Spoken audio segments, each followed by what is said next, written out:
Namaste, healthy life by doctor Thombare या YouTube channel आपल्या सर्वांचं स्वागत. आतापर्यंत आपण सप्तचक्र कशा पद्धतीने सक्रिय करावेत ते पाहिलेलं आहे. ज्यावेळेला साथी चक्र सक्रिय करायचे असतात त्यावेळेला ती पण साथी चक्र सक्रिय करू शकतो. तेवढ्यासाठी सप्तचक्र सक्रिय करत असताना आपण ही सप्तचक्र हनुमान चालीसा बरोबर सक्रिय केली तर निश्चितपणे त्याचा आपल्याला चांगला फायदा होतो. ज्याप्रमाणे प्रत्येक चक्राचा बीज मंत्र आहे त्याप्रमाणे कुंडलिनी शक्ती जागृत करण्यासाठी कुंडलिनीचा सुद्धा बीज मंत्र आहे आणि तो कुंडलिनीचा बीज मंत्र हनुमान चालीसा हा कुंडलिनीचा बीज मंत्र आहे. कुंडलिनी जागृत झाल्यानंतरच हळूहळू सप्तचक्र जागृत होतात, त्याचा आपल्याला फायदा होतो. तर हनुमान चालीसा सप्तचक्र सक्रिय करण्यासाठी कार्यरत होते ते आपण पाहणार आहोत. हनुमान चालीसा मध्ये पहिलाच दोहा येतो तो म्हणजे श्री गुरुचरण सरदुरज निजमन मुकर सुधारी वर्णव रघुबर मला जसू जोदाय कुमार चारी बुद्धिहीन तनु जानके सुमिरे पवन कुमार बलबुद्धी विद्या देहु मोही हरहु क्लेश बेकार. तर आध्यात्मिक साधनेत क्रमशः मनशुद्धी व कुंडलीचे प्रतिनिधित्व ही हनुमान चालीसा करते. गुरुच्या आशीर्वादाने अहंकाराचा नाश होतो व साधक मूलाधार मधील चेतना जागृत होण्यासाठी व ऊर्ध्वगामी होण्यासाठी मदत होते. गुरुच्या चरण धरुमुळे आपल्या मनाचा आरसा स्वच्छ होतो व हे गुरुचरणांचे ध्यान आहे आणि ह्या ध्यानामुळे आपला अहंकार विकार आहेत त्यांचा नाश होऊन आत्मनिरीक्षण केले जाते. निश्चितपणे याचा चांगला फायदा होतो. हनुमान चालीसा सप्तचक्र जागृत करत असताना पद्मासन किंवा सुखासनामध्ये बसत असतो.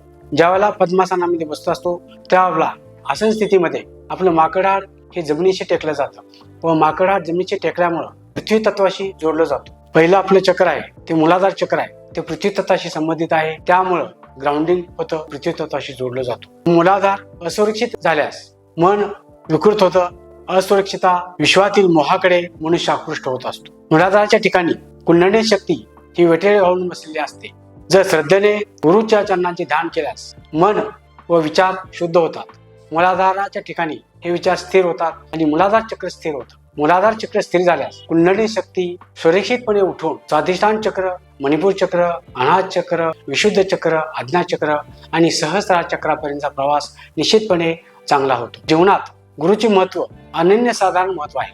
हनुमान चालीसा हा कुंडलिनीचा बीज मंत्र आहे, त्यामुळे सर्व शक्तींकडे शारीरिक, मानसिक व आध्यात्मिक दृष्ट्या सक्रिय करण्यासाठी हनुमान चालीसाचा उपयोग होतो. मणिपूर चक्र, अनाहत चक्र, विशुद्ध चक्रावर हनुमान चालीसा जास्त प्रभाव होतो. साथी चक्रावर कशा पद्धतीने प्रभाव होतो ते पाहूया आपण.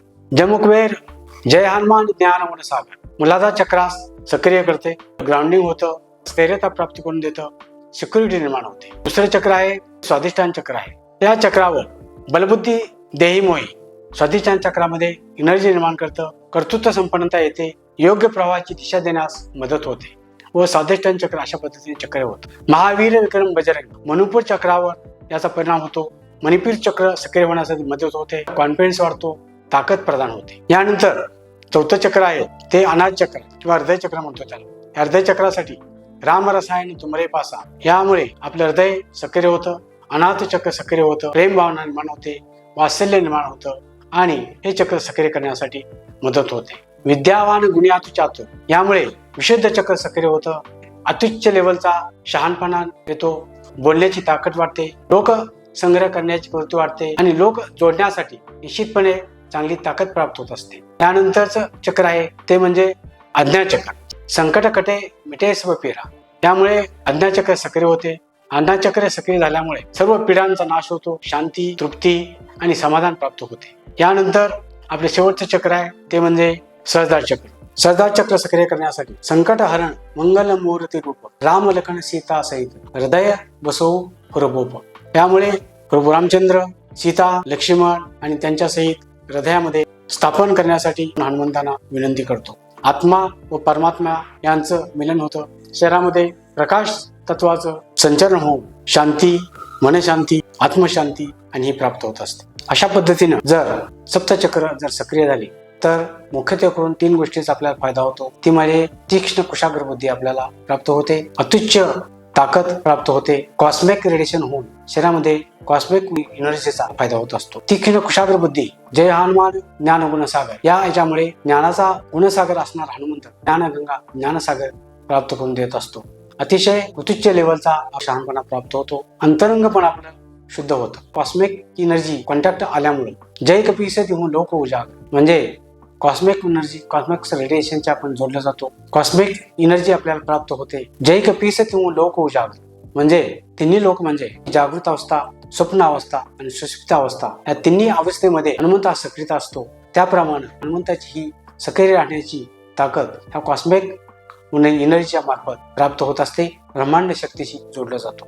हनुमंताचा अतुलित बलधाम हा जो गुणधर्म आहे, यामुळे रामदूत अतुलित बलधाम अंजनी पुत्र पवना सुद्धा नाम, त्यामुळे अतिशय बल प्राप्त होतं आपल्याला. प्राणशक्तीमुळे शरीर संपूर्ण शुद्ध होतं. 72,000 नाड्या शरीरामधील ओपन होतात, रिकामे होतात. शरीर मन सक्रिय होतं. प्राणशक्तीचा पुरवठा व्यवस्थित होतो. प्राणशक्ती ही महाप्राणाशी जोडली जाते. जर सप्तचक्र सक्रिय केले निश्चितपणे हनुमान चालिसाचा फायदा होत असतो. हनुमान चालिसेबरोबर कशा पद्धतीने करायचे ते पाहणार आहोत. हनुमान चालिसा पठण करत असताना पद्मासन किंवा सुखासनामध्ये बसावं. हनुमान चालिसा बरोबर मूलाधार चक्राची उपासना करत असताना लक्ष शिवणीच्या ठिकाणी घ्यावं. त्या ठिकाणी मूलाधार चक्र आहे, त्याचा कलर आहे तो लाल कलर आहे आणि त्याचा बीज मंत्र आहे तो लम आहे. यानंतर ओटीपोटाच्या ठिकाणी लक्ष केंद्रित करा. त्या ठिकाणचं चक्र आहे ते स्वादिष्ठान चक्र आहे, त्याचा बीज मंत्र आहे तो वम, तो बीज मंत्राचं पठण करा.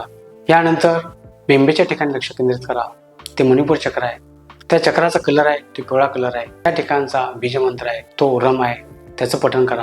यानंतर छातीच्या ठिकाणी लक्ष केंद्रित करा, त्या ठिकाणी अनाथ चक्र आहे किंवा हृदय चक्र आहे, त्याचा कलर हिरवा आहे, त्याचा बीज मंत्र यम, त्याचं पठण करा.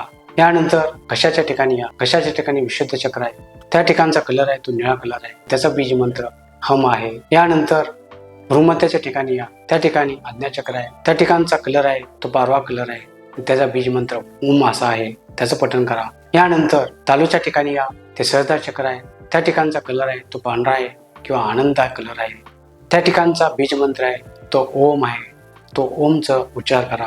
अशा पद्धतीनं सप्तचक्रांची उपासना करत राहा, लक्ष केंद्रित करा आणि संपूर्ण आपल्या शरीरामध्ये मूलाधार चक्रापासून सहस्रार चक्रापर्यंत ऊर्जा निर्माण होत आहे जाणीव करून घ्या. हनुमान चालिसाचं पठण झाल्यानंतर सर्वात शेवटी केलेली साधना ही प्रभू हनुमंताच्या चरणी, सद्गुरूंच्या चरणी अर्पण करा. डोकं टेकून प्रणिपात करा, जेणेकरून जी ऊर्जा प्राप्त होईल त्या ऊर्जेमध्ये जादा ऊर्जा जर आली असेल तर जादा ऊर्जा जमिनीशी डोकं टेकल्यामुळं आपलं ग्राउंडिंग होतं. जादा ऊर्जा आहे ती जमिनीमध्ये पास होते. जेवढी आवश्यक आहे त्या सगळ्या गोष्टी घडत राहतात. हनुमान चालिसेबरोबर सप्तचक्राची उपासना करून तुमच्या जीवनामध्ये सुख, शांती आणि समाधान यांची प्राप्ती करून घ्या. हा व्हिडिओ आपल्याला आवडला असेल तर लाईक करा. तुम्हाला काही शंका असतील तर कमेंट बॉक्समध्ये कमेंट्स टाका. असेच व्हिडिओ पाहण्यासाठी आमचे चॅनल सबस्क्राईब करा. धन्यवाद.